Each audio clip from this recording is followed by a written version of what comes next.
Thank you very much. Thank you very much. All right. So let's kick things off. This is the Atlas Brew number 4. I'm here with my co-host, the one and only Jose. How are you, Jose? Awesome, Santi. Thank you for having me today and ready to do some theory crafting. Yeah. Did I pronounce your name correctly? No? Yeah, it was perfect, Santi. Okay, Jose. Perfect. Perfect, man. So yeah, we're going to do some pretty deep theory crafting today.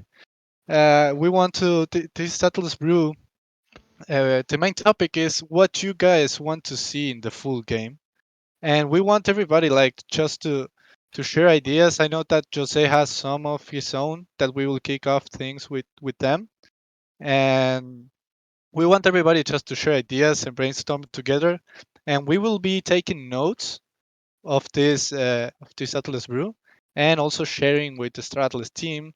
So maybe they develop something, or they even take ideas. So yeah, just feel free to go crazy with the ideas here today. We have some cool stuff happen on this week. We have the Star Atlas website won the website of the year award, which is Woo!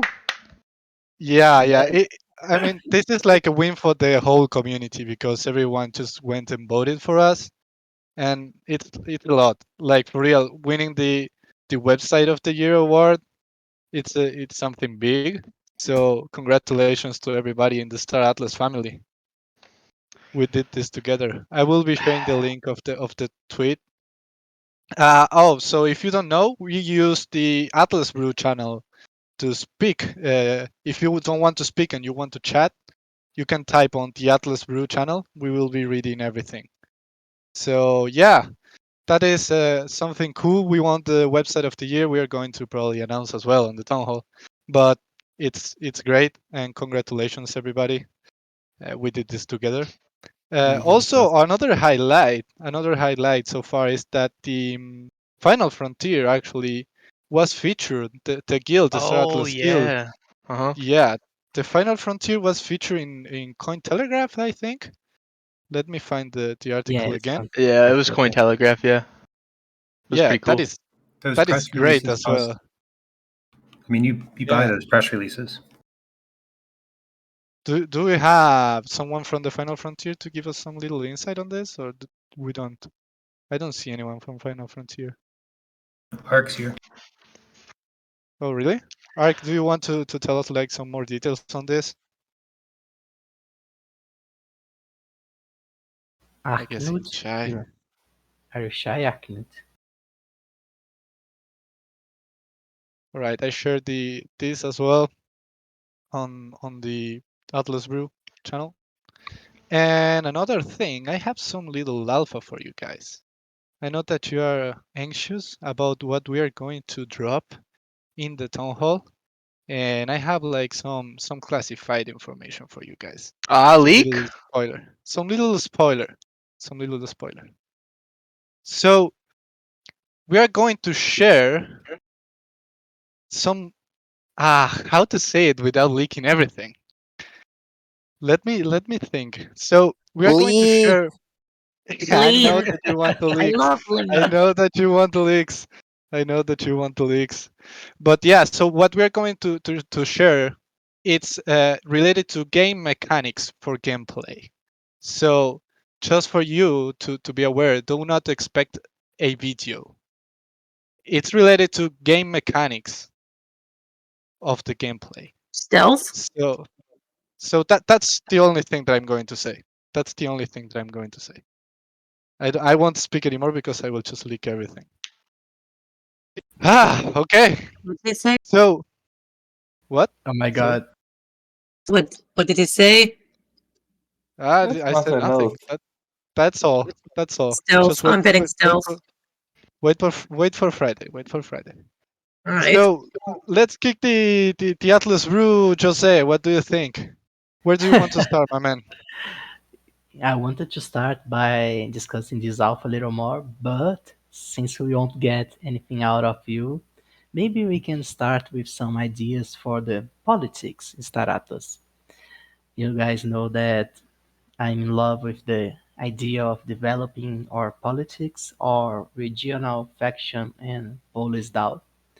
So I would like to start about my idea of introducing the regional DAO in Star Atlas.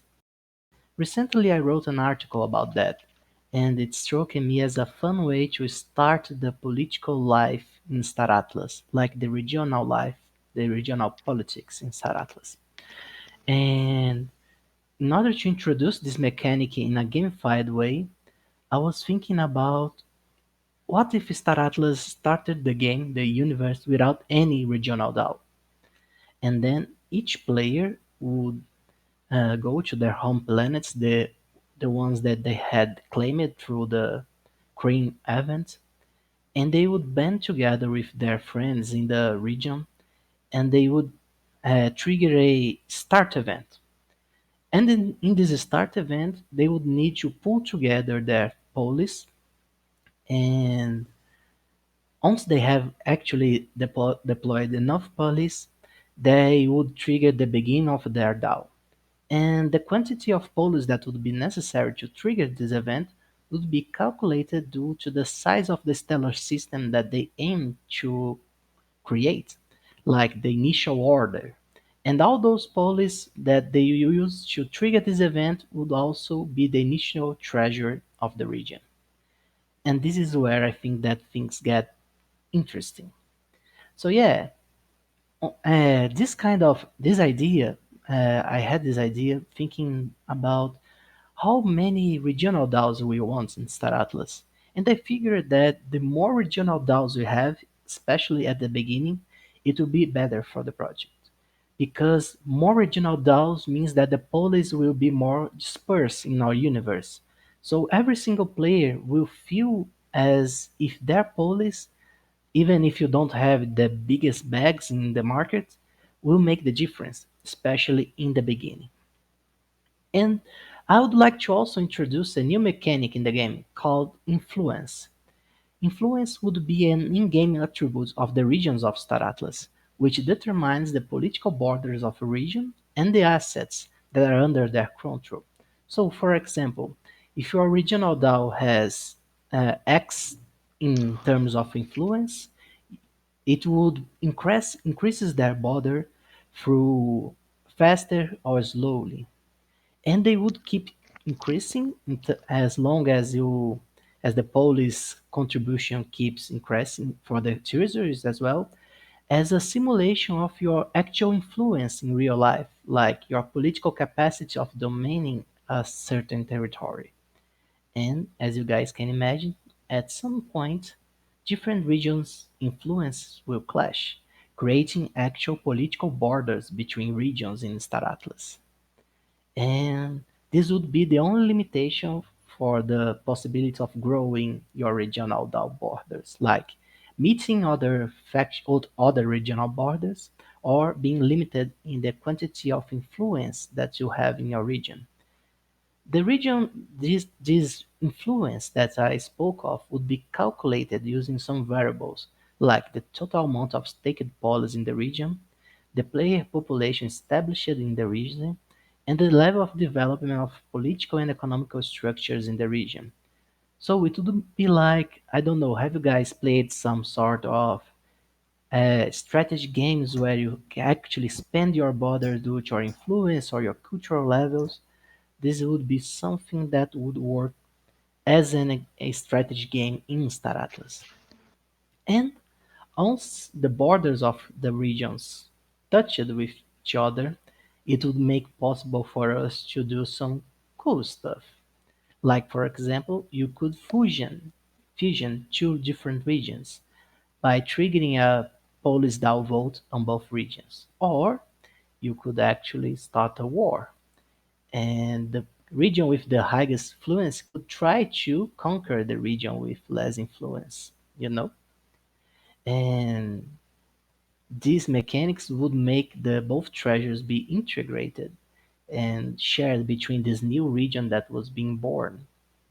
So I think that would be a fun way to introduce the mechanic of the regional DAO and actually enable players to play a more active role in founding their empires and their regions in Star Atlas. Like everyone will be thrown in the universe where there is nothing, no political order or any kind of structure, and we'll see those little points of cities and civilizations being born and growing and expanding and changing, fusioning itself or conquering each other in war. I think that would be a really cool gaming feature and mechanic for our universe. And that's my first idea.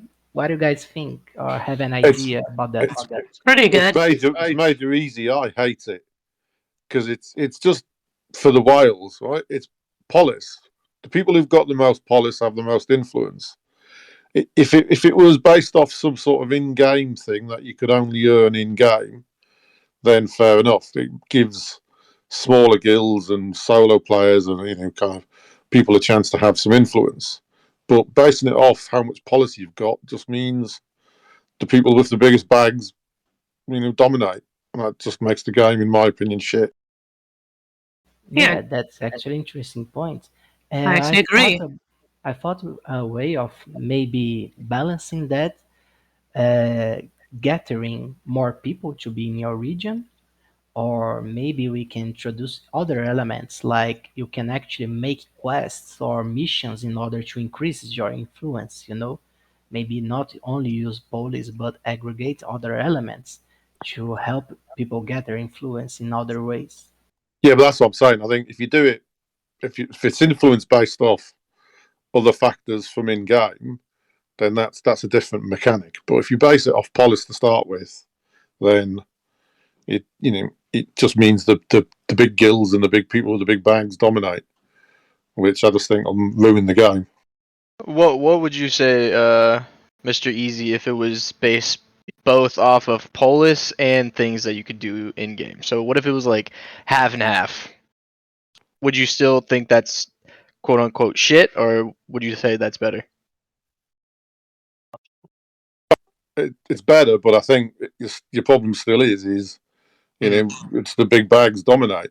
Well, I think. Well, actually, to be honest, thinking about it, actually, it's irrelevant, right? Because in the high risk zone, there is no DAO or anything like that. So, in reality, what you'd be talking about is how it expands in kind of the medium risk zone, which is probably going to and the low risk, which are going to be dominated by people with the whales and the big guilds anyway. Mm-hmm. So I guess I probably hate it less thinking about it. I just think it'll, but anything like that gives favour to the people with the most money is a problem. But it's going to happen anyway, right? It's reality. But building that in from the start just sucks to me. Well, I yeah, mean, I'm sure there are more favorable ways for everyone, but at the same time, I can see why something like that would happen because I'm sure the team wants to add utility to the Polis token, right? So, like, the more that we kind of stray away from adding utility to that token, I think I think either way, people are going to be unhappy, right? So I see what you're saying. I see what Newt is saying. I don't know. I think there's some middle ground somewhere. if you do it that way, it's totally against decentralization. And in that point, I totally agree with MGR Easy. Mhm. It does not make sense to implement a function or mechanic which is just terminating the idea of decentralization at all. Funny thing that I actually thought this as a way to improve decentralization because there will be so many stellar systems that actually the small police roaders will be able to find their own regions. Like there won't be someone big enough to hold every single regional DAOs. That's why I wanted as many regional DAOs as possible, like not just a few regional DAOs, but thousands of them if possible, so that police would be very dispersed, very spread over the Star Atlas map, so even small holders would be able to vote and make a difference. That was my main idea. But yeah, your guys' insights are something really for me to think about and maybe try to construct something that could ease the financial power of Polish roaders. Hmm. Yeah, it's a really good point. It's really, really interesting to think about.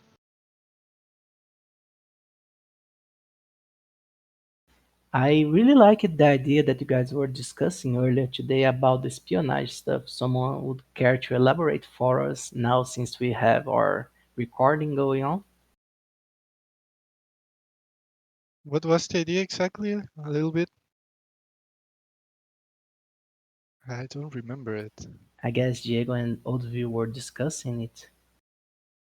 Oh, Diego? Diego, you got anything for us? I'm calling you out. Hey man, how are you? It was Hey First time guys. the Diego? community hears your voice, Diego. First time the Yeah, community yeah. hears your Hi voice. guys. Hey Diego, how you doing, man? Fine, fine. And you? Great, awesome.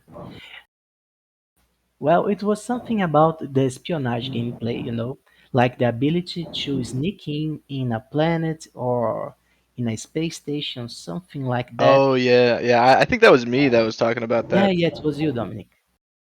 Yeah. So what I was originally saying was I was hoping for more kind of on foot fighting, if that makes sense. Like you can actually fight on a planet. You can actually an idea that I kind of wanted to bring up that I have is like a different spec of ship that is completely specialized in infiltrating another ship.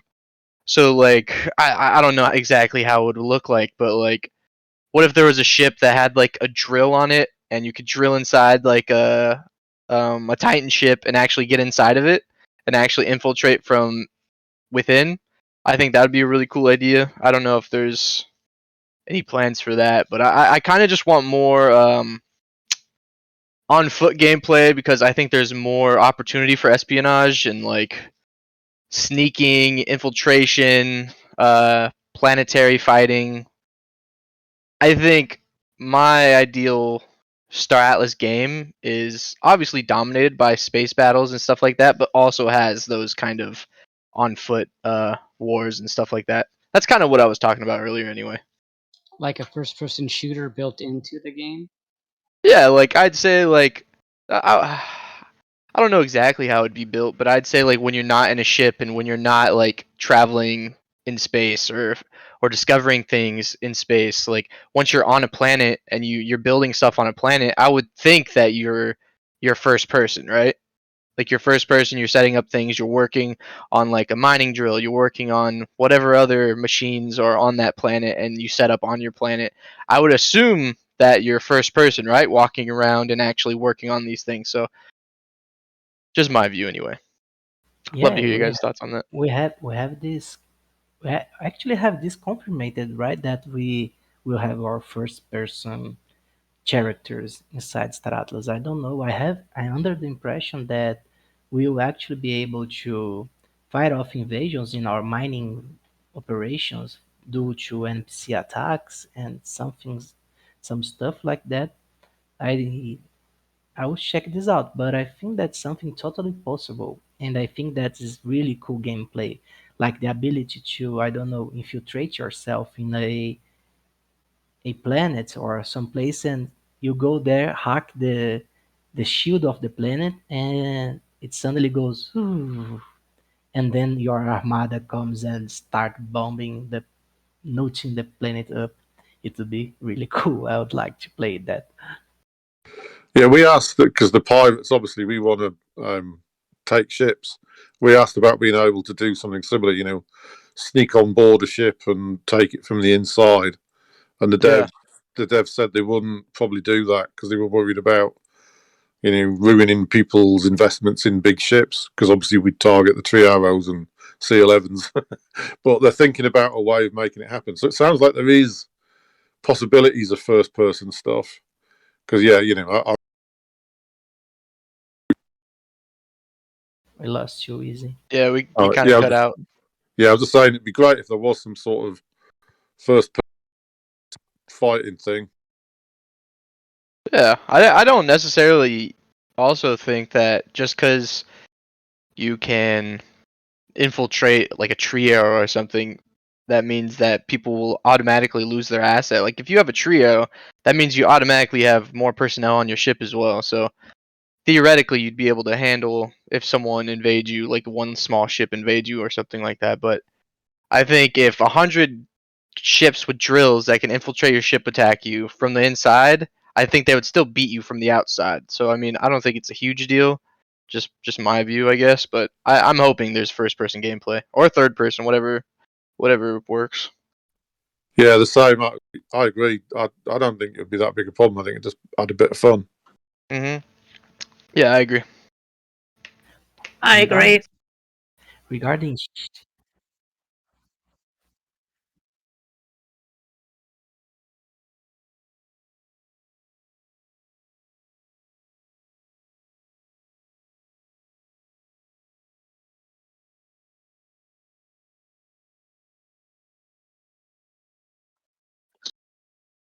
And I'll be badass.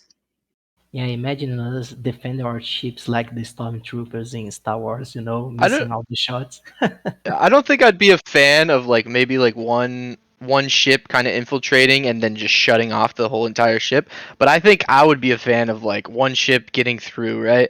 And getting on this ship and and killing like some of the crew members who are on like the turrets or like something like that is actually affecting the outside battle as well. So not a huge fan of like shutting down the whole ship with just one person infiltrating, but I think sabotaging from the inside would be better in my opinion, and I think it'd still be fun and badass.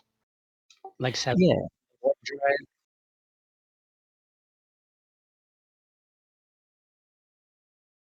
It's possible.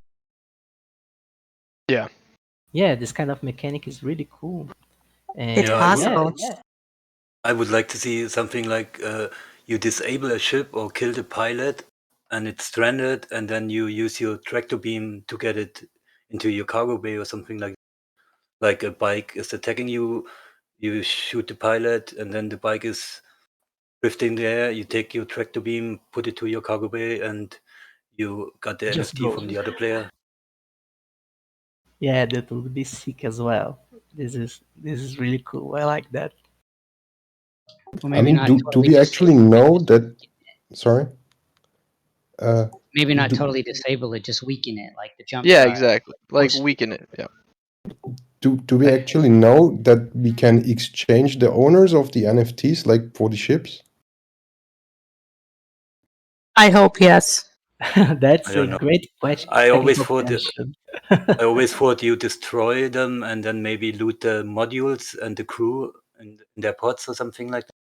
But I don't know if you could capture a whole ship. Would be cool though. Yeah, Yeah, Crypto Selecto in the chat had a good point. I don't know if any of you guys have played Sea of Thieves, but you can hide on someone's ship and like wait for a crucial moment, and you can like do like a little surprise attack. So I would love to see that in Star Atlas as well. Just kind of sneaking onto a ship, waiting for like an exact moment to like kill like a very crucial crew member in that ship. I think that'd be really awesome. Crypto Select, it's a good idea. I like the idea as well.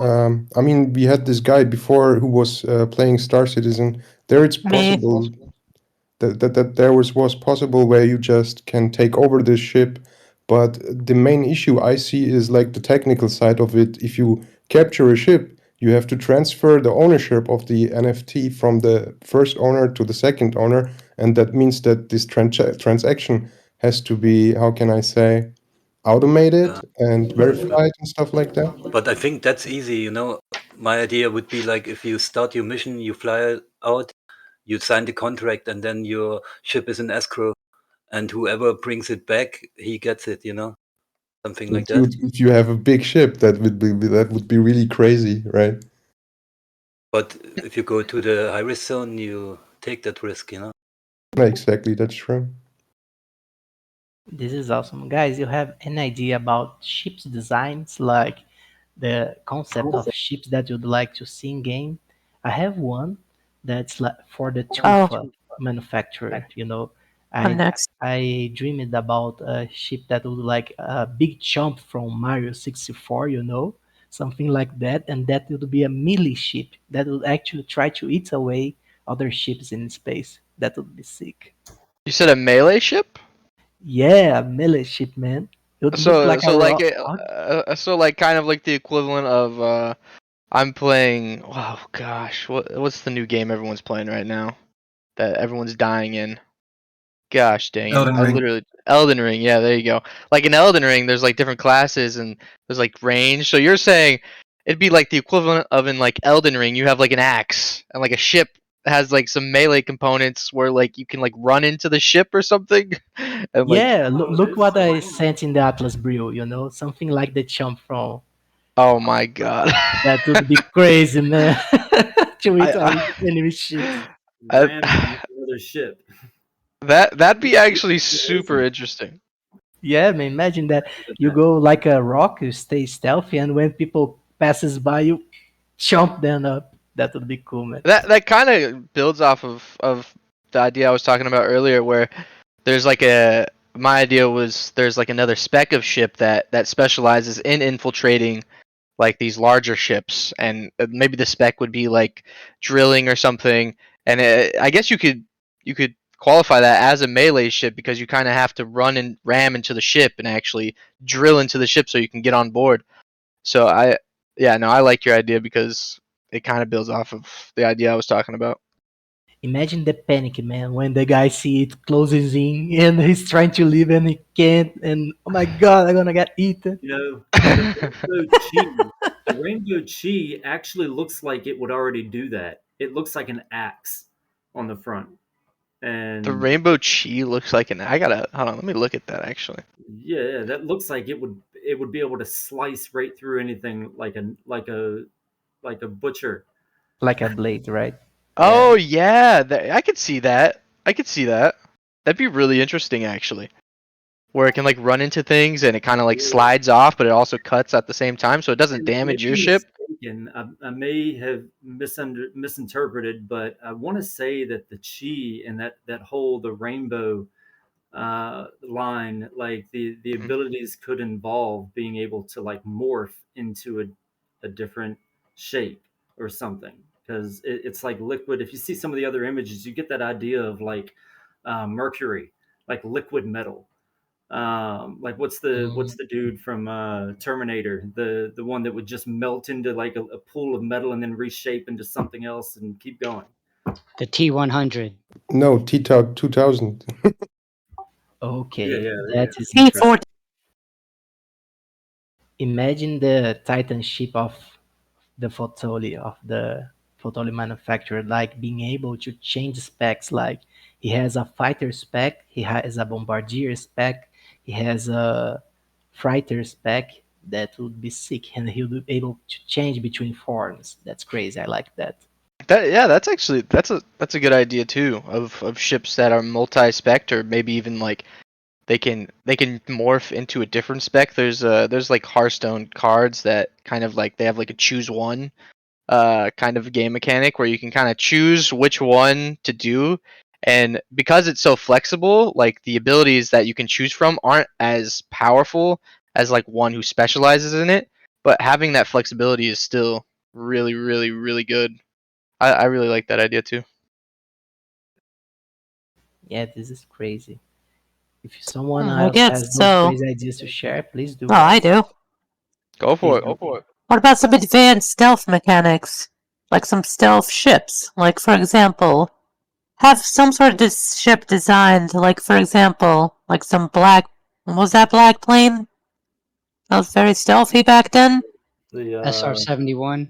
yeah, Yes, exactly that. But attach torpedoes to them that can one-shot any ship, just like in Star Citizen. We They do won't have even know. some ships with Isn't this that what the mechanic. Vsauce OPOD is, kind of, sort of? no, not the OPOD. OPOD's actually more like a data runner. It's an explorer. It's still stealthy, but It's I don't stealthy, think though, it. right? Yeah. Yeah, it does. Yeah, so that it can sneak through the space like that and chart out Like, uh, go to the uncharted territories. But yeah, but also the chi, I want to say would kind of fit that stealth role as well. I want to say it's supposed to have stealth features also. Like very stealthy, like the Eclipse from Star Citizen. Yeah, you're probably going to like the rainbow line of ships.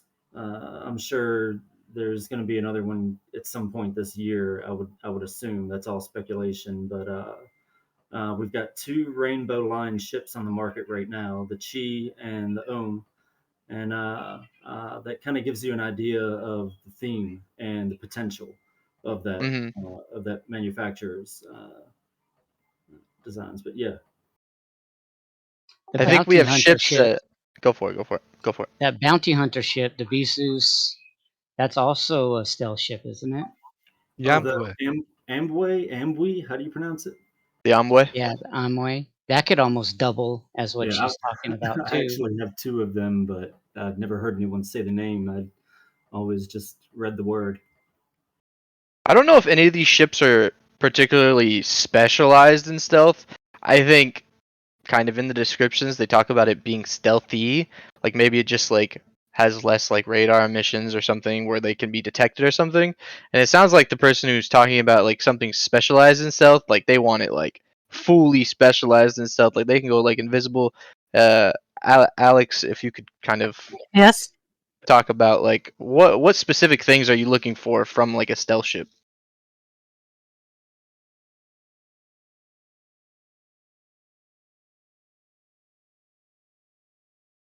Alexei? Speechless. Okay. Is being stealthy. He's being stealthy. He went so stealthy that you can't even hear him. I'd say like the most stealthy ship we have right now is probably the Tufa Feist. Yeah. Just because it can kind of morph into an actual crater and you can go right past it. Like you can go right past it, you're gonna have no idea, right? I mean, obviously that's also speculation, but I would say just description and mechanics alone, I would say the Tufa Feist is probably the most stealthy.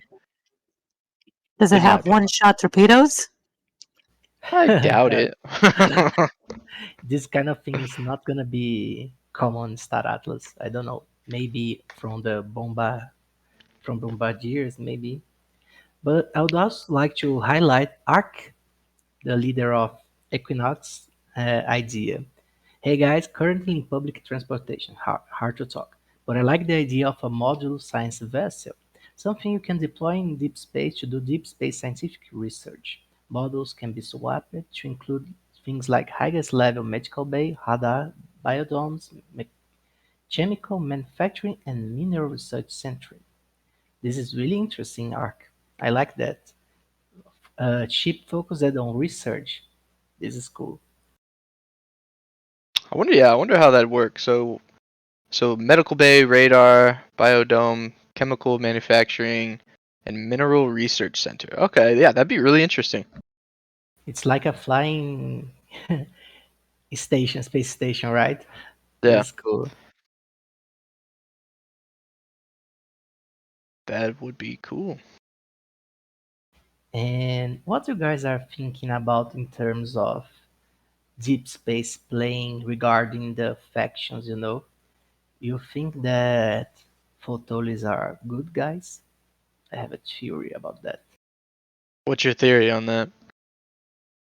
I think that the Photoli are actually trying to trigger a war between factions. If you see the lore in some of the posters, you see that it was one of the Photoli that came to humankind and helped them reach the space throughout a light-based religion that they should seek a very special place inside the universe and stuff like that. And after they did that, they started a massive war, between the factions. Like the mood reached the cataclysm together with the Oni, and there was so many stuff happening at the same moment, like the assassination of Bezu, and that drove the Onis to war as well. So I think that the Futoli are playing in the background, with each faction, like maybe steering them to go to to the center of space, to the cataclysm, and Who knows? Maybe there's something in there for us to theorycraft about. Mm-hmm. It sounds a lot to me like if you watch Stargate the series, like the last two seasons were about the Ori. They were the evil ascended light beings that created a religion to get stronger and had the strongest weapons in the universe at the time, the known universe. It sounds a lot like that. Oh, that's interesting. Yeah. Mm. And maybe Tufor are the good guys that are trying to keep people away from the cataclysms. Like they're actually working to keep us away from there, you know? And they are referred as monsters and the scourge of cataclysms. But they might be actually just protecting us from destroying the universe or something like that. Maybe there's something that Voltoli wants, and they needed the factions to make war in order for them to reach there. Who Yeah. knows? That's a good Mm. theory, actually. You like that, Santi? Yeah, yeah, yeah. You know that I am a big Tufa fan. That's actually pretty good. Yeah, I like that you're saying that we are kind people. Yeah. Your rock planet eating monsters would you know what would be really cool if the Tufa melee ship was like commander class, at the size of a moon and started moving, being gigantic and eating stuff away. And maybe this could be Oh even my a god. raid boss inside the deep space, Will He you would be go able to fly it? traveling. He would go traveling through the deep space, and whoever he sees, he would chase away and try to eat them up. Wouldn't that be crazy? A new imagine a Tufa Feist, right? But a huge one, like an anomaly one. And instead of a Tufa Feist who camouflages itself as like an asteroid, imagine a Tufa ship, a huge one that camouflages itself as a planet. Yeah, man. Yeah, That would be insane. that would be Imagine crazy. someone trying to land on you and you just act as like a Venus flytrap or something, and Star. you just yeah, Yeah, that'd be and he crazy. would be full of resources on the surface, so you would be like, "Whoa, Newt, I had lucky today. Let's get rich," and he would buy you up. That would be actually that's actually so cool. Yeah. Jose, did you Okay, ever watch we need to the vote on. movie Mortal Engines? No, I have not. Yeah, that's kind of like the same concept that on the planet. There's like cities that eat other cities. You should watch it. It's pretty funny. Oh, that's cool. We need to I vote on this on Police Dow, Like if this isn't a thing, we need to make it a thing. I feel like I need Absolutely. this now. Right, Santi? So I have a Yeah. question about the regional DAO, the original Sure, please. topic. Now, are you talking about, because you're saying like the different regions could go to war with each other? Are you talking about hostile regions within, like, say, the Ooster? That's like a safe zone. Are you talking about having multiple regions that could actually be hostile to one another Yeah, within a safe zone? we are talking about the medium risk zone or probably the Yes. high risk zone. But at the present moment, the developers of the game don't want players to be able to create DAOs in the high risk zone, But I think that this would be actually fun if we could have DAOs there. Some sort of colonization of the high risk zone, where we'll be attacked by NPCs, by other powers in Star Atlas. I think that would be nice, but something to discuss further on the line. No way, no DAOs, no taxes. The HRZ is ours. Anarchist pirates. Damn, damn, Peter Griffin 69 really got me there. Who? What? Okay. uh, American inside joke. Yeah. Anyone ever seen Family Guy? Yes. Yeah. Yeah. So something I've been thinking about for quite some time. Ships ideally are metal. You got magnets that, in theory, would stick to the side of a ship, and that opens up so many possibilities, including what you were talking about, penetrating a ship. It could be as simple as a small little vessel flying up and like magnetizing itself to the side of the ship, and like a sucker fish. If you're familiar with what I'm talking about, like the mouth is angled and it sucks to the side of the aquarium glass and just runs along it, right? If a ship like that just rolled up and like stuck itself to the side and cut a circle hole in the side of the ship with a laser, and then they essentially That's kind of breedable. access to shit, yeah. And I could totally see something like that being from the um, uh, Agrica line of ships. Yeah, that'd be crazy. Yeah, that's cool. A cool The idea. Greeka ships are my favorite ships, I think, so far. They are so good looking. My lord. And another thing, one of the things that kind of spawned the whole idea with the magnets, I had mistakenly interpreted the image of the Pierce R8 repairing the side of the ship, and I thought that its right arm was actually like a magnet that was just stuck to the side of the ship, holding it in place while the left arm was working on it. And then I realized that it was actually a left and right arm that were working on it. And what I thought was the magnet of the right arm was actually one of the gunner, the turrets. And but after seeing it that way, I couldn't help but think about having that ability, that attachment. The right arm of the R8 would stick to the side of the ship that it's working on to hold it in place while it works on it with the other arms. Yeah, that'd be Whoa. really interesting. uh, Ognart is sending us a message here on the Atlas Brew channel. He said that he'd love to see fleet management tools like EV Online Fleet Window, enabling easy organizing of many people into several levels like squads and wings. I think that's a must-have for us because, as you guys can foresee, we'll have massive fleet battles and we'll need coordination if we don't want everyone blowing their own allies in the high-risk zone. Yeah, I'm sure other guilds will be making it, but we're going to make a tool like that eventually. Yeah, that's something that the the ducks can do by themselves, right?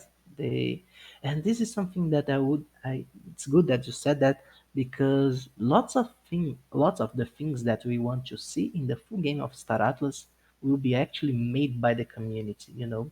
Star Atlas will be mainly like player-driven content, especially at the end game. We'll have all those big guilds with lots of funding, with lots of developers and engineers, and I foresee that you guys will be like making lots of cool stuff for us, you know, like develop new mechanics, develop arts, skins, even tools inside the game with the stuff that Star Atlas will make available for you guys. We'll see lots of cool stuff here, I'm sure. Yeah, even not even in like the later stages of the game, even when like the DAO comes out, I'm sure we can vote on things for them to actually add into the game because they still have, obviously they still have the power to vote on things, but I think if they see like something that isn't like very crucial to the game, I think they'll just let the community vote on it. So I think the community can just also, if they want to see something in the game in the short term, you can still vote on that when the DAO comes out and actually get that made into the game. Like Absolutely. if like a DAC wanted to create something, they could put out a vote and we could vote that their little implementation into the game. So I think that'd be really cool as well. Yeah.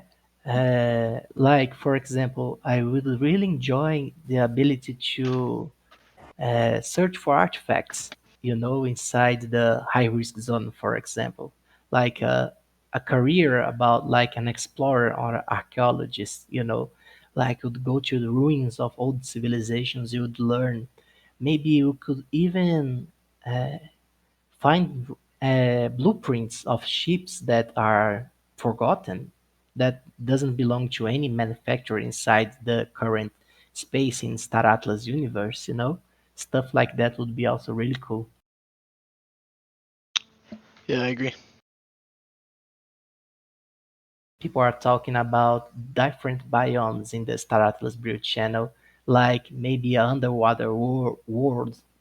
That would be sick, right? Imagine you guys go inside the ocean, finding different stuff there. Would be nice. You know something that would be really cool if Star Atlas or made it possible for us to create uh, like television's network inside the game. Like we would have those different drones that would go around the world and film events in Star Atlas, and you could actually buy a signature for having news from every corner of Star Atlas universe, you know? And we'll see real world networks coming into Star Atlas to television the events that are happening, the wars, the exploration, the everything that's going on, racing. That would be cool as well. That would be really cool. I And maybe wonder that's how the they way would for do the that. pro game, you know, like the way for us to actually get as a gaming stuff, you know, like people would Oh, like watch it like esports? yeah, like esports, you know, Yeah. like people televisioning or gameplay throughout the universe. Yeah, that'd be really cool.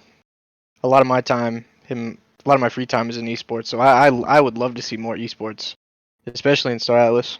Whatever that looks like. Yeah, and imagine the narrator going like, and there he goes, the Titan is going, it's crumbling, it's exploding, boom, $1 million burn. Yeah. That would be It would be, fun. it would be crazy, man. People are like, what? Oh my god, they destroyed it. That'll Yeah. be fun for everybody that doesn't own a Titan. Yeah, Yeah, if exactly. you are Yeah, not the one exactly. of the Titan, otherwise you'd be crying in the corner. I think if Yeah. someone has enough money to buy a Titan, I'm pretty sure they'll have some kind of insurance on it though, so Imagine the Yeah, cost of probably. insurance on a Titan ship, man. oh yeah, no, it would be insane. Yeah, no, it's like it's like car insurance, right? Like the more risky you are, the higher your insurance is. Imagine literally going into a high risk zone. Like you're taking on as much risk as possible. That insurance is has to be crazy expensive. But you know, in my opinion, the Titan ships will be like 90% of the time in the high risk zones. My opinion. I mean, yeah, we're going to take our whole fleet right into the high risk zone. Day one. Damn. That's Damn. what I like, man. There's gonna be a lot of broken hearts day one for sure. Yeah, people, there will be an achievement in Star Atlas, like when you die the first time in the high risk zone. Welcome to Star Atlas, you know. Welcome to McDonald's. Yeah. Hey, I But got a yeah, Yes, question yes, about yes. the And risk zones. sure. Hell yeah. Um, do you guys anticipate that you will be able to travel into other factions' safe zone? And how would that work if that's the case? Yeah, absolutely. There is even a badge that lets you make commerce and gain reputation with other factions. So, but to get there, you need to cross the high risk zone. So yeah, you need to Or use a be Stargate careful. once we make Or them. So yeah, if you were to enter into a safe zone of another faction, would that be still considered a high risk zone for you specifically? no, I Yeah, think that everyone is under the peace agreement of the Council of Peace, so you'll be protected there, you know. But of course, that if someone doesn't like your faction, they will be seeing you entering, and they probably will be watching you leave to the medium risk zone and to the high risk zone. So yeah, They're just gonna follow you. yeah, probably. yeah. You talking about entering as a hostile or as an ally? I well, think I don't know. It could be like as a uh, spy, for example. Even like could you go and spy on individuals in their safe zones, and let's say you were to get caught, would you be like could they blow you up? Because would that be considered a high risk zone for you as well? no, I think that low risk zones are like a feature from the Council of Peace, you know, like there is a treaty on the lore of Star Atlas that establishes that the space under the faction control, the low risk zone and the medium risk zone, are under protection. Like you will be safe there, you know, even if you are not from that faction. Yeah, I assume that's what it's gonna look like as well.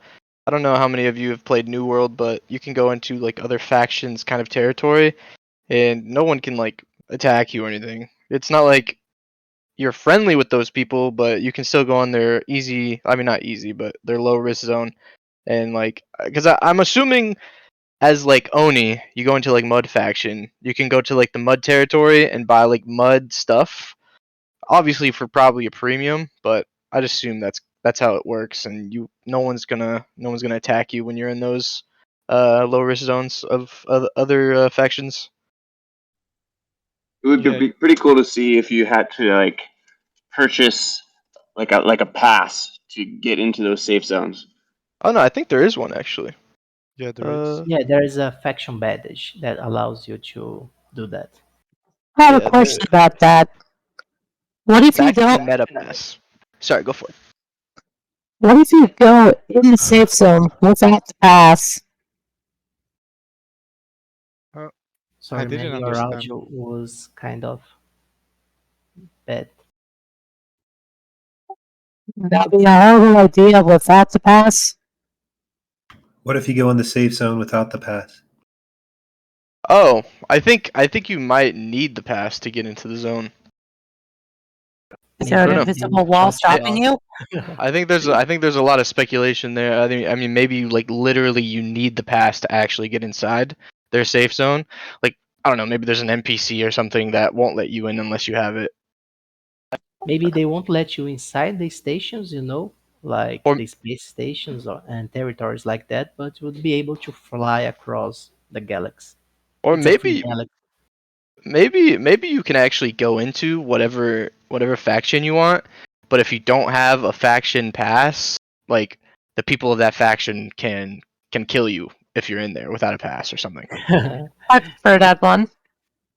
Yeah, we need some clarification, but I think the main purpose, as some SCADA spoke right now in the Atlas Brew chat, is that to enable you to trade in the different factions. You know, maybe Okay. you have rights to go into the faction, do your stuff, but you won't be able to, you know, live there for a long time. Yeah, that's interesting. I think we just need more information on that. Big shout out to Samskara. He knows a lot about Star Atlas. Yeah, he knows his stuff. Yeah, he knows. He knows. So, on this topic, we were theory crafting. I'm not sure if it was in an Atlas brew, but it was in voice chat on how do you think that the market, like the ship markets, will work in the different factions? Do you think that, for example, if you're in the mod faction and you want to buy an ownership, you will have like to pay it more expensive than if you buy it in the Oni? I think there's 100% going to be a premium for sure. Yeah. Depends Even who if you there's buy. not, sorry, go ahead. Depends who you buy it from. That's true too. Or steal it Yeah, from. that's true. I mean, even if you pay the same price as anybody else, you still have to ship it to your area, and that's going to cost a lot. So let's take, for example, the largest shipbuilding guild, AFIA, right? If they're multi-faction, I don't think they're going to charge each of their members a different price for the ships. Yeah, no, that's a good point actually. That's true. But you have to take That's them a through really good point. the red zone to get them. Until we make the Stargates, you have to take them through the red zone to get them to the other faction. Once you sell them, they don't just teleport; they're geolocated. So Oh, they're geolocated. Yeah, that. Thanks for That's the alpha interesting. for me, sir. they will be geolocated. They're not right now. I Yeah, see. I think that the coordinates are going to live in the metadata of the ships.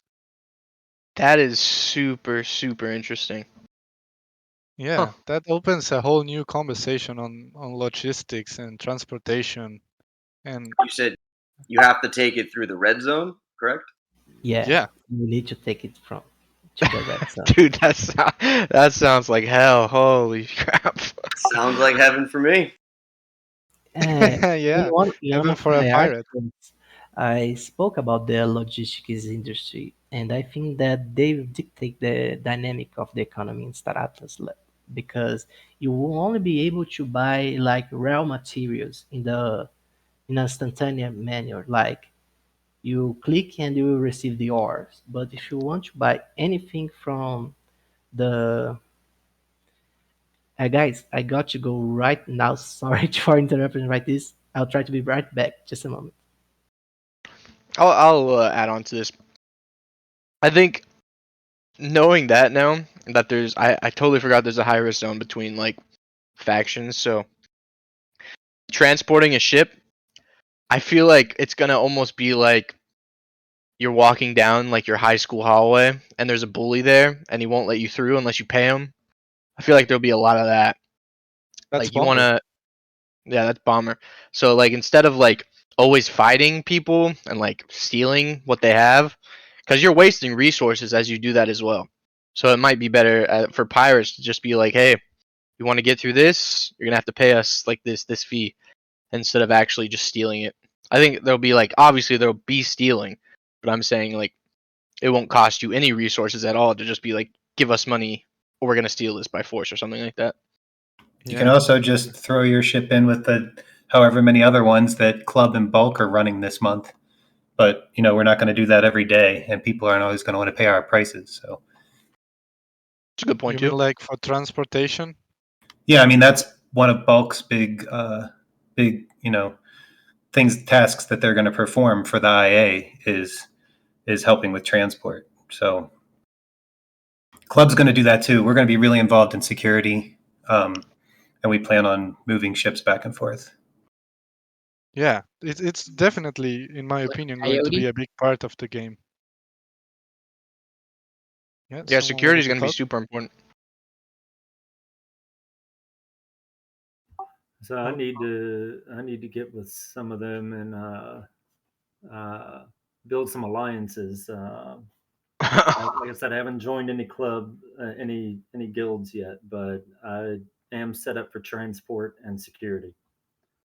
yeah. Yeah, a lot of DACs already have an insane amount of alliances. Well, they've already thought about all this stuff. Like ship makers, like Afria, are definitely probably have some sort of alliance with some bodyguards or something like that. And a lot of these alliances are happening even before the game. So when the game comes out and like the game actually becomes super like explosive popularity happens, the people in these DACs and these guilds beforehand will have such a leg up. I think that's something that isn't really talked about enough actually. Just how Yeah. ahead like all these DACs are right now. Yeah. Everybody here is already playing the game. Mhm. This Yeah. is the game. Yep. Yeah. Without us, it wouldn't exist anyhow. So there you go. You're right. True. Yeah. Yeah, I mean we talked about. I don't think that's fine. We talked about a shared border with IA in a high risk zone, and that's going to be a pretty big area that we'll both, be a part of. So it's definitely already happening. Like an alliance for controlling certain zone of the deep space. Yeah, and we'll share a big shared border so that we don't have to worry about that wall. Oh, Oh, that's that's actually cool. really interesting. So it's kind of like a circle, and then you guys are like taking half of the circle each, and you guys don't have to worry about your back that way. Is that kind of like what you're talking about? Yeah, sort of. Yeah, I mean there's right. hmm Oh, Well, it doesn't I have to be love a this. circle, but But I'm just because you were talking about people already making deals. I mean, we've been a part. The club's been a part of the IA. I don't know why PG can't hear us. The club's been a part of the Interstellar Alliance since way back, right? Vlad and yeah. Christian were friends when the game first started. So yeah, we're just continuing that alliance. Hey, what's up, guys? I'm joining in a little bit late, but better late than never. What's the current topic right now? Current We're topic. talking Go for it. Go for it, Santi. ships, trick zones, guilds, alliances. It's pretty interesting. Dream and Dragon dropped some alpha on deals that the club is making. I love it. Also, if you And have like yeah, an idea that you would like in the game, we're also taking notes to give to the team, just so they know what the community wants and stuff like that. yeah, I have a I mean, for my document part, open. though, I just want Utopia to be a real thing. That's it. Yeah, You want what to be a everybody real wants that. thing? Utopia. Oh. Yeah. So something that I'm thinking right now, I don't know if we have this already. I might have been missing something, but speaking like of transportation, it would be cool to have like a big ship that is only focusing on transportation in risk zones, where you, for example, can put other ships inside that one, and that ship might be like more difficult to destroy. So kind of like Cargo a carrier. capital like Fimble BYOS So packlight. a C11. I mean, like super specialized in Yeah, so I'm it just. doesn't break, you know? So There's like a gigantic turtle. yeah, exactly. Yeah, you get it. Yeah. Yeah, something like that. That would be cool. What do you think? That would, yeah, no, I agree. I think there should definitely be a ship like that. It just kind of reminds me of like the Fimble BYOS packlight that specializes in freight, and it doesn't look pretty. I mean, it is pretty, but it doesn't look pretty compared to the other ships because it specializes in actually just carrying things and being just kind of like that tank. So I think just a larger version of that, I think is a really good idea. Because I Yeah, think it I think it was the club who was talking about transporting ships, and I'm sure if there was like a ship that came out that specialized in transporting ships and stuff like that, I'm sure that that would be a very common ship for sure. yeah, like a big carrier, like yeah, like a giant turtle, but the ship that it's really difficult to destroy.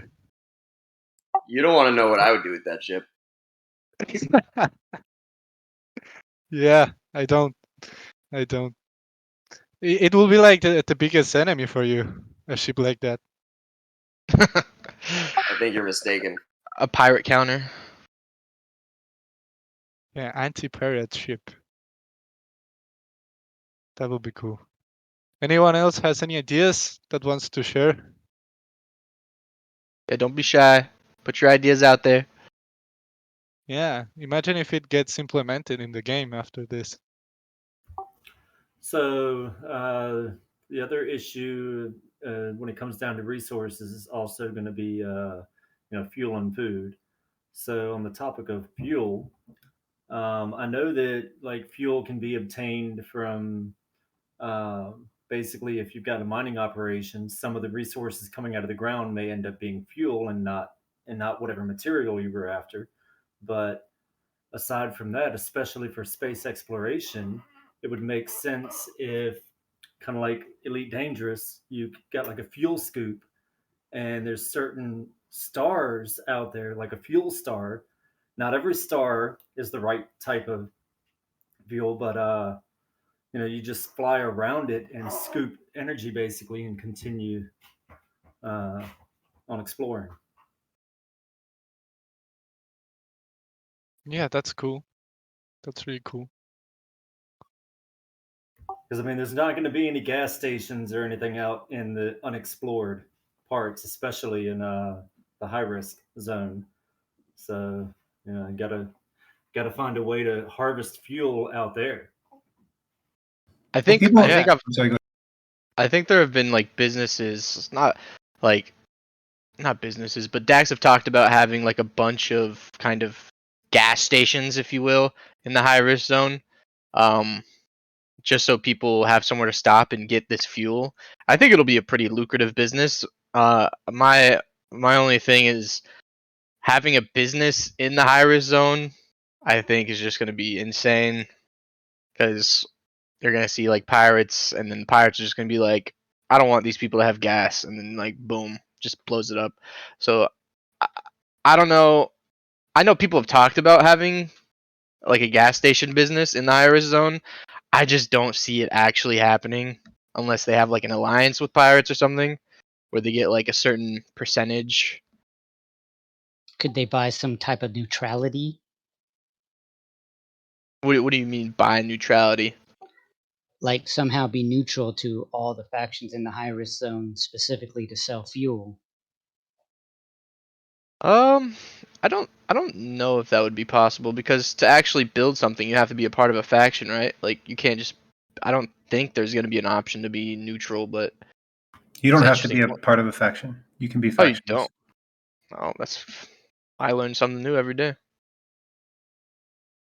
I That's think that actually I that's a mean good we're point going to though. try to build a city in the high risk zone. Unless there's We're going to try to make a whole area. I mean, why not? So And you know, if people are talking about there's going to not be DAOs, then that's right. There won't be Polis DAOs in the high risk zone. But if we can set up a safe area, then everybody's going to pitch in. You know. Yeah, that's a good idea. But it and then depends. someone nukes it. Yeah. Sorry, go for it. They're going to need a big nuke to take out our fleet, but it is possible. No, but the thing is with manufacturing, you would still need to be with a faction depending on the manufacturing that you're going to go for and so on. In order to manufacture something, you need to have a relationship with a faction. So let's Yeah, say, that's for kind of what I instance, if was you're going to thinking. be Yeah. the Pierce, for instance, the only ship that you will be able to build out that isn't part of any of the factions and so on would be like the plain Fimble. The plain Fimble itself and everything like that isn't associated with in like any faction, but it is your cheapest ship that is out there and everything like that. Everything else you need like a certain level of reputation with and so on in order to build it from them and so on. Whether it's like Fatoli, Jorvik, any of those and so on, you need a certain amount of reputation in order to construct their ships and so on to get their blueprints. Otherwise, till then and so on, you won't be able to build their ships. Good point. We missed you, Ronin. How have you been? Good, good. Been busy. Been busy. Very, very Yeah, I busy. know, I know. I miss your voice, Ronin. Giving you a virtual hug. Virtual hug? Thanks, Santi. When are you going to sing for me, Santi? No.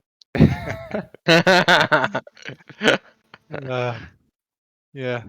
So yeah, in order to have a form of structuring or manufacturing something, you need to have an association with a faction. If you want to be in a neutral zone and so on, by all means you can. But that does mean before the time or prior to the time, you would need to have at least some sort of relationship in order to get the blueprints from that faction in order to build those ships. So you would have to have some sort of association with a faction. My mind is exploding. Okay. Or just Okay. go Let's. factionless and steal them. I Go mean, factionless, be a pirate and steal them. You don't have to make them. it depends. Like I've been reading in the comments about the whole thing of like where maybe say cargo could be a ship and everything like that, depending on like the transport ships and so on. I I don't know if that's going to be a possibility and everything like that because a ship is a relatively big asset. I don't know if that's going to be so much of a possibility, and as well as like if somebody is carrying a bunch of ships and everything like that, it's they're not going to be by themselves or anything like that. They're going to have maximum protection, and if they are by themselves, then I guess it's just more free loot for whoever's going to pirate that and everything like that. But at the end of the day, if I'm a person who has, say like $20,000 worth of ships that I know can be stolen as assets and so on, you think I'm gonna like just give over my assets for the ship and so on? No, I'd rather burn it and die with the ship and everything like that than give over the assets. Because then all the other ships that are on board of my ship would also burn and die. But I mean, there's still so much room for possibilities with that.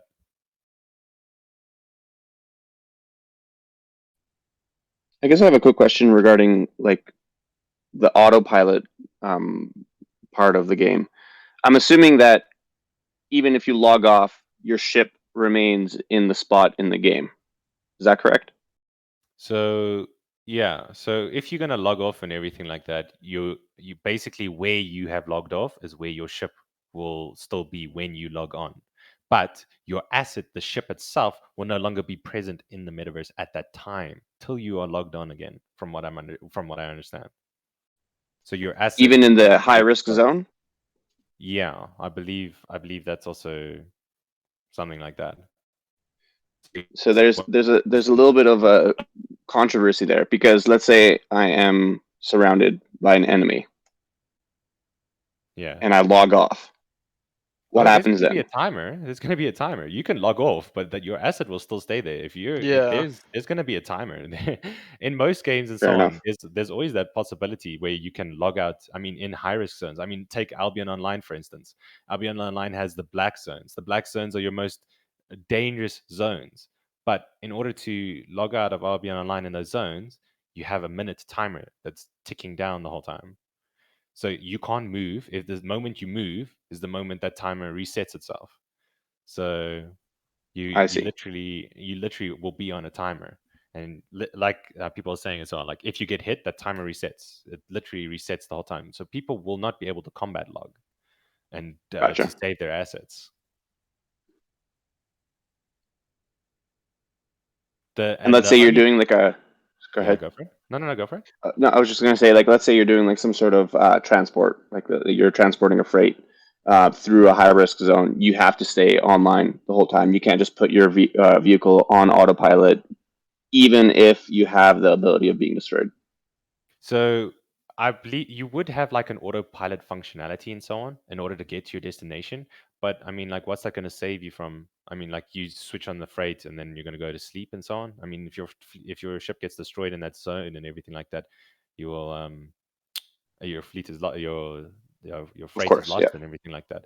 As well as if you take up a mission and so on, I'm pretty sure missions are going to have a time based thing and so on. You would need to finish a mission that you've picked up within like say 24 hours or something like that, or I don't know, might be a little bit longer than that. I definitely don't know on that specifics right now, but you would have like a set time that you need to finish the mission.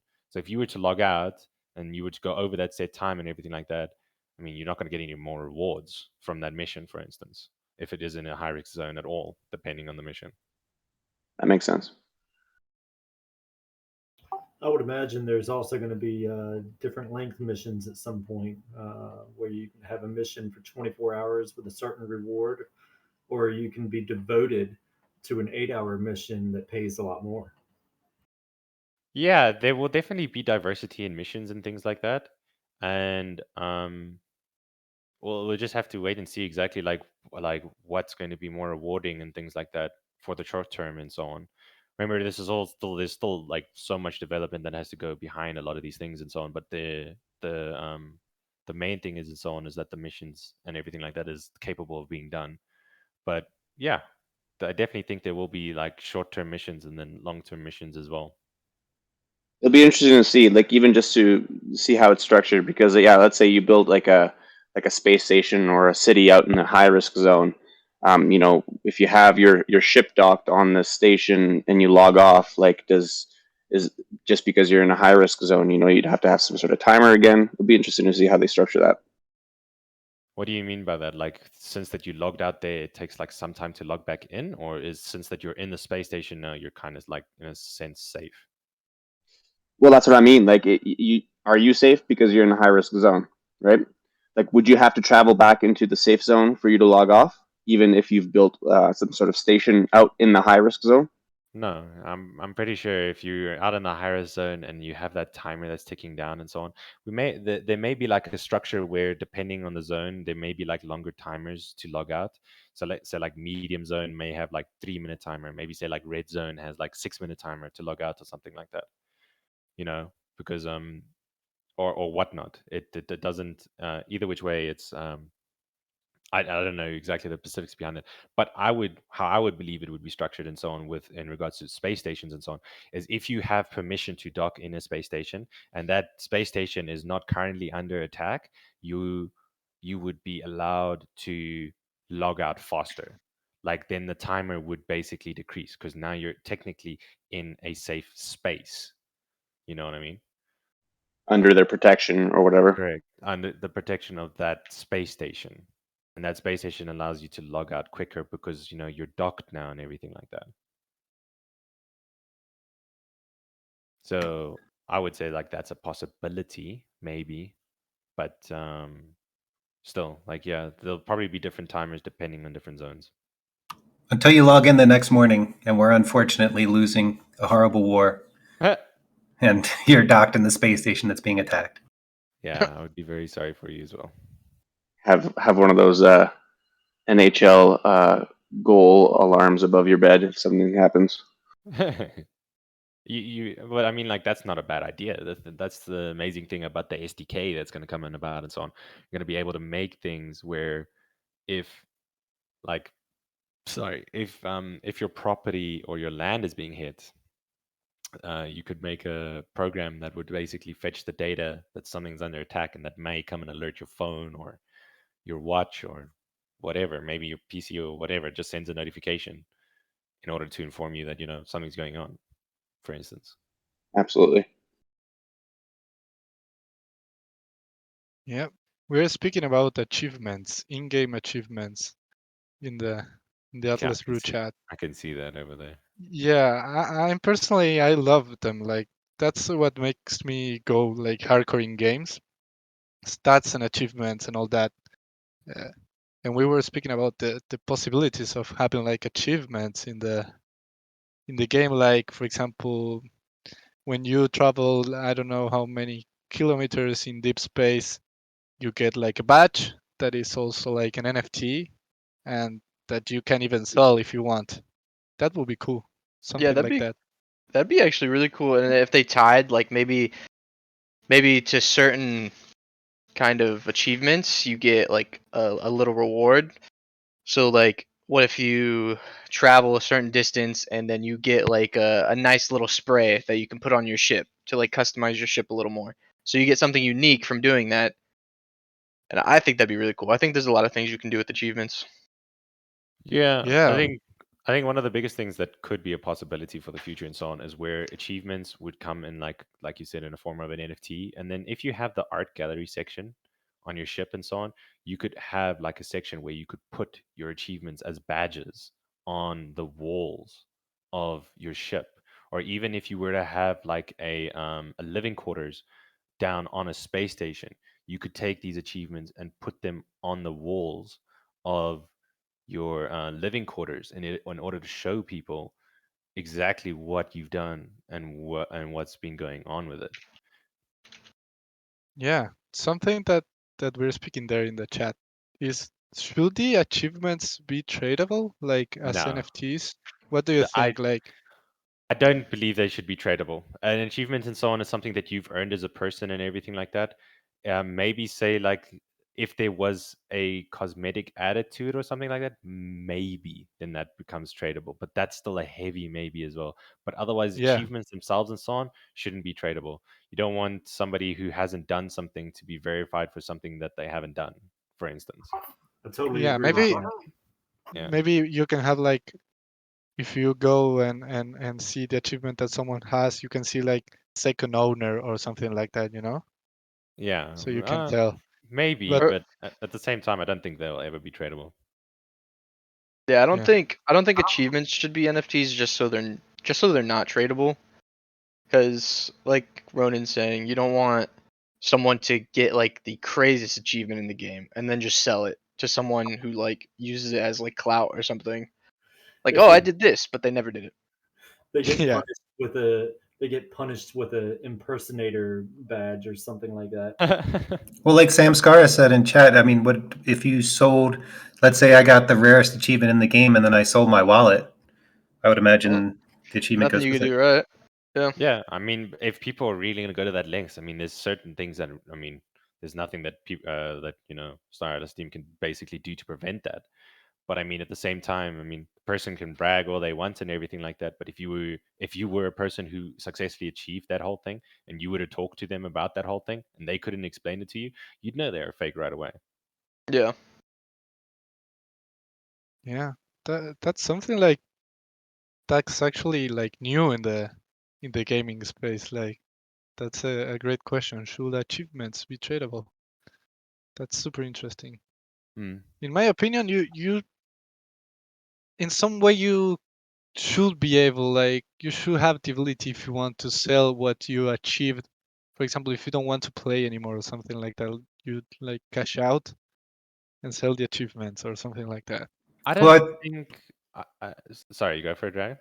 well, I think the solution would be to tie a rare achievement to a rare skin or to something like that. And then if you want to trade your one amazing rare skin, I mean, go for it, right? You achieved it, it's yours.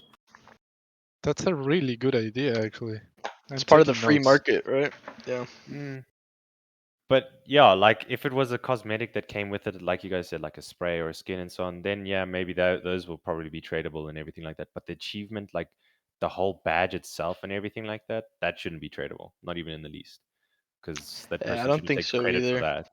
The person should never take credit for that. Yeah, Like yeah, you can you sell a had that skin. achievement and so on, but you got you can sell the cosmetic all that you want. Yeah, maybe you can have it as an NFT, but it says your name, for example. Mm. That's how Achievement. you can buy a Titan, and then that's how you can pay it off, right? Everybody's going to want to get the I piloted a Titan achievement.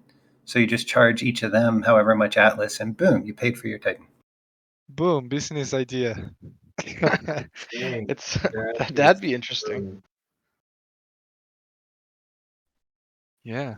Yeah. Also stats. I love stats as well, like in-game stats, which uh, what would be cool, I'm not sure if this is happening or not, but like the ships having stats, like for example, when the ship becomes like the unique NFT, having like Oh if you yeah, have like like miles an Opal traveled. jet, yeah, miles travel, races won, and all that, and then if you buy it, it can maybe like have a bigger price in the market just because That's it's an interesting. OG ship or something like that. That's super interesting actually. Now that I think about it, like a racing ship, right? Like if it keeps like the record of all the races that you've done, like a ship that has like a 30-0 record is probably gonna sell more for than a ship that has like a, I don't know, like a 20-30 record or something like that. I think Yeah, I think if like wins and losses are tied to that ship and that NFT, then I think that brings more value into actually winning, into actually building good stats and stuff like that. Yeah, no, Yeah, that'd be yeah, really cool. earn a reputation like the Millennium Falcon. Yeah, there Yeah. you go. What happens with racehorses, right? I mean, you've got a racehorse that wins X amount of races. People want that horse. Yeah. yeah, that's true. The That's true, only and the only differences and so on is that ships will be configuratable like in line with one another, for instance.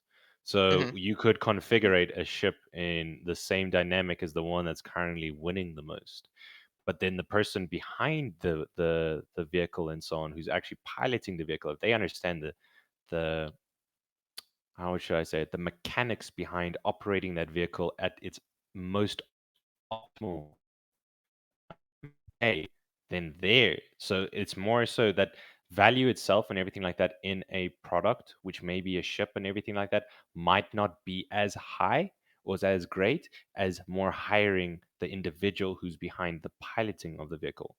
Hmm. Because No, vehicles will be configuratable with one or compatible towards any configuration if you find out what that person's configuration of that ship is. yeah, no, absolutely. I think there's I think there's still value, even if the ships can be configured in the same manner. I think having that ship that some legendary player used to get like this Oh crazy yes, yeah, record, like yeah, that no, I is like there's a 100% lot agree of with that. value in that. Or like 100%.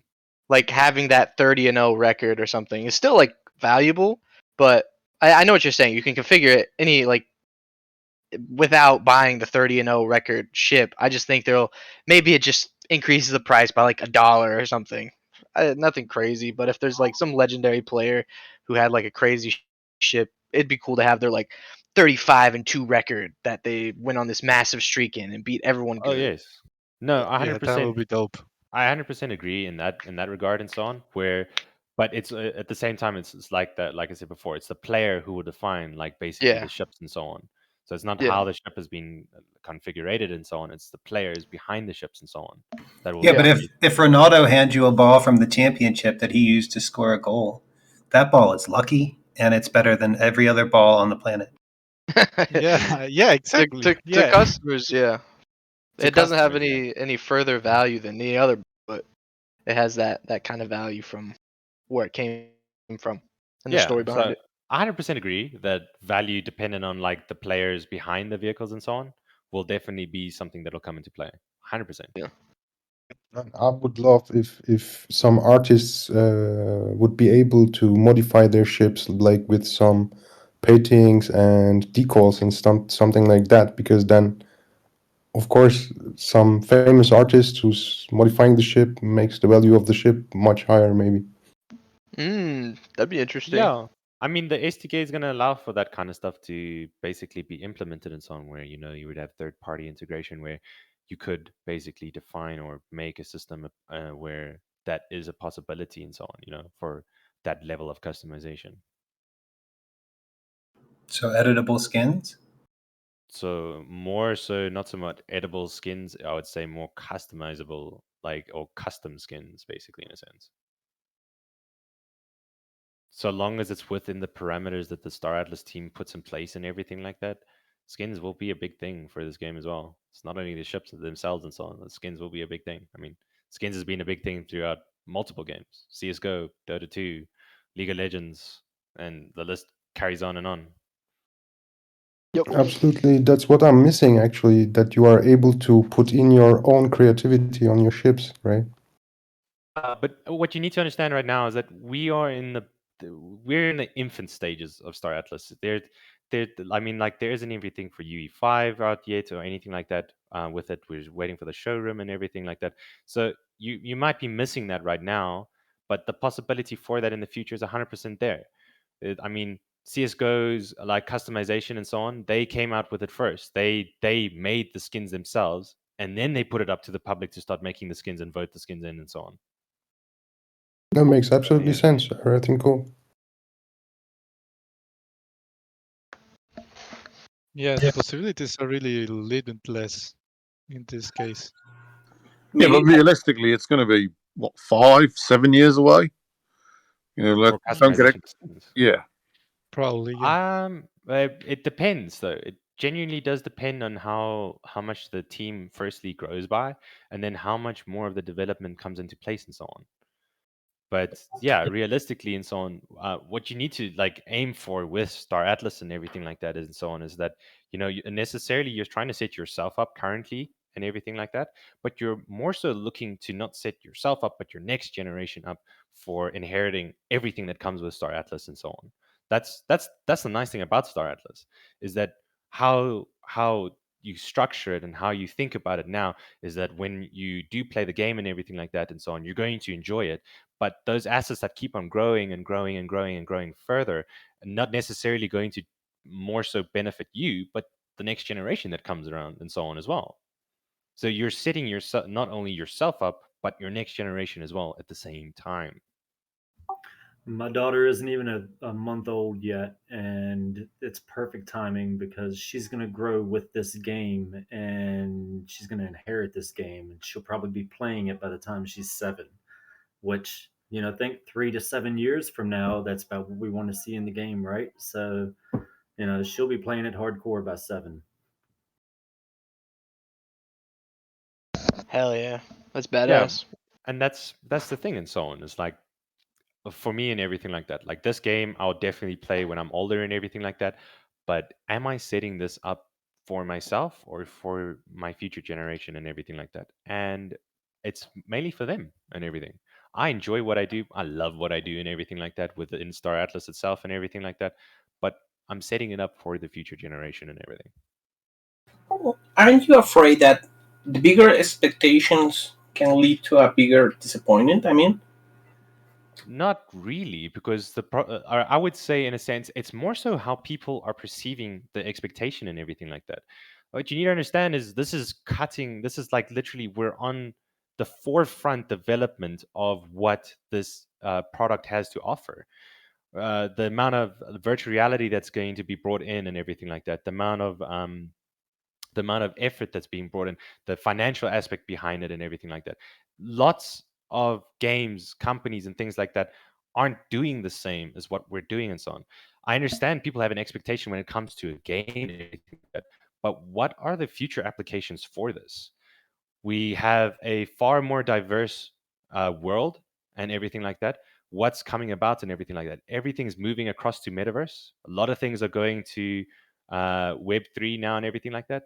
Massive companies are coming in, McDonald's, all your Nike, your Adidas, and things like that, and so on. And what is that setting up the opportunity for you? Where your generation and everything like that won't need to go to a 9 to 5 anymore. The next generation basically won't need to go to a 9 to 5 anymore. They will be able to do everything at home and experience it all at home. So the thing is like expectations can be high and everything like that. Everybody's entitled to their own expectations. But what are like what is the realistic factor behind this and so on? Is that things take time to make and so on. And things take sometimes a very long time to make. But is the patience and how everything is going on around us and so on worth the wait? How the world is taking more and more grasp of what the metaverse is all about and everything like that, and what it's going to offer for the future. And you're here in the beginning, and you're here in a game that may be the the very big starting point for metaverse exploration in a far more advanced sense. I mean, that's worth it for me.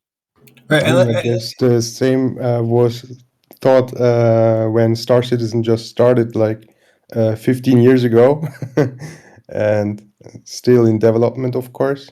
But yeah, all the people who have invested in that game are hoping that the next generation can benefit from it. And we did, right? Now we're at Star Atlas, and we're not just making Star Atlas. We're trying to start the metaverse. And so if we fail, the worst case scenario is we fail greatly, and we show the world that the world does want the metaverse, and we've already done that. And we open up everybody's eyes to what it can be. And the worst possible scenario is we fail greatly and everybody still goes, wow, they really tried hard, and we're going to take what they just did and make it into something better. And I would imagine if this team failed greatly, they would just step into the next project and make that one better too. So it's a learning curve that can only help like us as a human race, I think, move into this broader digital world. Agreed. And not only that the Star Atlas team itself and everything like that is constantly expanding. And with that, more and more of the expansion of the team and everything like that, with their goals and everything like that, what does what does that show us? Even although right now maybe the expectations might be high and what we receive and everything like that might be low, or like in comparison towards what the expectations could be and everything like that, what does that mean? They're absolutely dead on serious about bringing about this metaverse as quickly as possible for us.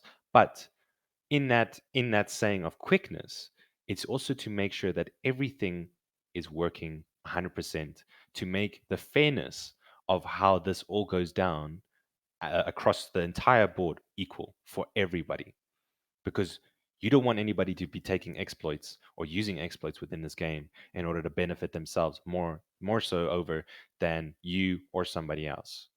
So there's a lot of thought and time and effort that has to go into all of these things of thinking about how are these exploits going to be done, or how could we prevent the exploits from being done and everything like that.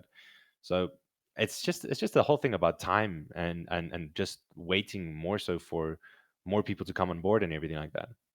And then just obviously constantly just pushing your support in the Star Atlas team's way and so on. I mean, that's literally all they can ask for at the end of the day. They're striving every single day to make this game as as much as possible, or as quickly as possible and as great as possible for everybody to enjoy, from whatever platform or from whatever other metaverse you may have originated from, whether it's EVE Online, whether it's Star Citizen, or whether it's No Man's Sky. That everybody can have an opportunity to enjoy this just as much as anybody else. Ronin, Ronin. Not financial advice. Not financial advice. You know, and you can't overlook like the fact that in the past studios have made games and we've had fan bases and stuff, but when Star Atlas started, the fan base became creators. Like the guilds became creators and have made amazing things. And this is brand new for gaming, merging with the players and everything. And this is not going to go away. So even just the worst we can do is we're breaking ground for the entire future of gaming, right? This is the future of gaming. Yeah, definitely. And what everyone needs to know is that the Star Atlas team shares that vision, and it's actually what we are doing. Exactly what we are doing. We are building like the foundations for something that will be later in the hands of the community, and the development and everything will be done from that side. I mean, the community is going to own Star Atlas, and that's when the most interesting part of everything comes to life, you know? That's why the DAO is so important. I'm really looking forward to that because we haven't seen this in the past. We are doing something completely new. Agreed. Well, I will do kind of like the devil's lawyer. That's a Spanish expression. I don't know if in English it's the same, but I always think to the good of the debate, someone have to disagree. And even when I'm a fan of Star Atlas, I have all my hopes on it. I really think this is gonna be a great game and a great place to be. I have been around games since I'm have like 8 years old, and I'm living out of games like from 10 years old. I started playing Tibia and other things. And what I'm afraid is that people that enter into a game but doesn't want to play and don't have fun in it is not people that will stay there. And what I'm seeing around, not everybody. There's a huge amount of people that love the play, love the concept, love the the freedom that this will give you to create, to participate, to create a community and all that. But I still believe the most of the people are here to win money, like the I'm gonna buy two chips and I will be rich in 10 years. That's the vision I get from most of the people online. Not in Discord, because in the Discord every day is the people that want to create community and speak with each other. But I mean in forums, like in Facebook sites, in YouTube videos. I don't know, that scared me a bit, because if the game fails into providing what they think that is offering that it's not, and maybe this can get to a point where people can actually play. I don't know if I can explain myself. English is not my hard point there. I kind No of worries, understand man. what you're standing and what you're trying to say and everything like that, but like how people, I understand people. Everybody wants to find a get rich scheme, and they want to or quick get rich scheme, shall I say, or system or whatnot and so on. It's more so based about like your research, the time that you put in, and everything like that. And the people who want to have, like they say, buy two ships and get rich in like 10 years and everything like that, the possibilities are endless that that could be something that could happen depending on the ships. You can't expect to um, put in say like two $20 ships and in 10 years time expect like millions and billions of dollars out of it and so on. That's kind of like it's kind of not realistic and everything like that. But it's also about how much time, effort, and money people put in. Basically, at the end of the day, that results in whether or not somebody can get rich or whatnot and so on. And I understand that maybe say some people aren't happy with like some of the gameplay applications that come about and so on. But I mean, at the same time, it goes the same with multiple games and so on. they have like a starting up phase and everything like that. The people who are there from the beginning are the ones that benefit the most and everything like that. And they lose some of the player bases along the way and everything like that. Some people get disinterested, and um, then you lose some of the player base. But once more and more features and things starts coming in, and more and more exposure comes upon the platform, then there's a steamroll of people that come in because of what Star Atlas is going to offer. Not a lot of people. I would say it's not that not a lot of people know about Star Atlas. I would say not a lot of people have done enough research about Star Atlas, or are how should I put it, intrigued by the crypto world enough in order for them to take part in this and so on. But over the next few years and everything like that, crypto is becoming more and more evident in our lives and everything like that. I mean, over I think like the past 2 years, crypto has absolutely taken off like a rocket ship, and I mean that's just over the past 2 years now and so on. And what's going to happen now for the rest of our future and everything like that. So, like, people have noticed crypto because crypto is now a big thing. Trading, I mean, your altcoins, your ETH, Bitcoin, Sol. It's just a matter of time before more and more people adapt to it and so on. Some people don't like it and want it right now and so on, but it will become more and more of an evident thing in our lives. And when games like Illuvium, Star Atlas, and these ones come out more and more, so people are going to take more notice to it, and then they're going to get more intrigued, and they're going to ask like, what else is out there? Is there a star? Is there a star? Is there a space game that's out there and so on that offers me a play to earn application or opportunity and so on? And that's going to be Star Atlas. Yeah, you have a valid point, Ronan. And sorry to say this, but I have to go. It's I have to kind of go as late well. in my place. We are nearly at 2 hours of conversation. I'm loving this. Probably I'm going to bring some popcorn for the next one because I really, really enjoy the conversation and listening to everyone. So I would like to kind of officially end the Atlas Brew, but not discourage everyone from staying and continuing the conversation if you want. So this has been the official Atlas Brew. Thank you very much for joining. We love having everyone here.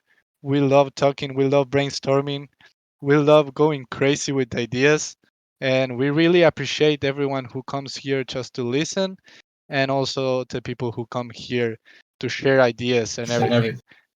I took notes about all the call I will be sharing with the team. If anyone else took notes of the ideas and everything, feel free to reach out to me, send that to me, and I will add that to the document that I'm preparing. So, thank you very much for joining. If you want, you can stay. Probably a lot of community members will stay in the conversation. And again, thank you so much for joining. And this was the Atlas Brew number 4. We will see you next Wednesday in the next Atlas Brew. And also tune in 10 minutes earlier for next Wednesday because we're going to do a quiz and the winner will get a ship. That's the alpha for Yeah, I get to today. play in the quiz, Santi. I want to play in the quiz. Yeah, you can play in the quiz. You can play in the Nice. quiz. Hey Santi, before you go, this is Lumina. Oh, Lumina wants alpha. Yeah, Lumina, tell me. Did you have a chance to ask the team about the 3D models? Are they going to use the mannequins, or are we going to be able to see the characters? You said you're going to ask them. Oh, I think I have the answer. Let me check. Yeah, that'd be great if you have. Yeah. Let me check because I I'm asked. sorry, I got. Uh, Trying to find it. Okay. So characters are probably going to be able at launch, but nothing for certain yet. If that's what you're referring to, like characters, like the the the players, the characters. Yeah. So the showroom will only have the Unreal Engine 5 mannequins, right, instead of the characters. Oh, I didn't ask that, but I think we are going to have like characters, not confirmed. Not Okay, confirmed. all right. Yeah, I will try to get more clear info once I Sure, can. sure. And lastly, how about that 3D model for the tutorial game? Yeah, I don't really Still think no? that's doable now. I don't think so. All right. But I can push that again just in case. But yeah, guys, I really Thank you. have to Appreciate go. it. I really have to go. Food, the dinner is ready here, so I want to be polite with everyone. And well, yeah, again, this was the Atlas Brew number 4. See you everyone on Wednesday, and make sure to tune in 10 minutes earlier to the next one because we're going to do a quiz, and the winner gets the ship. See you, everybody.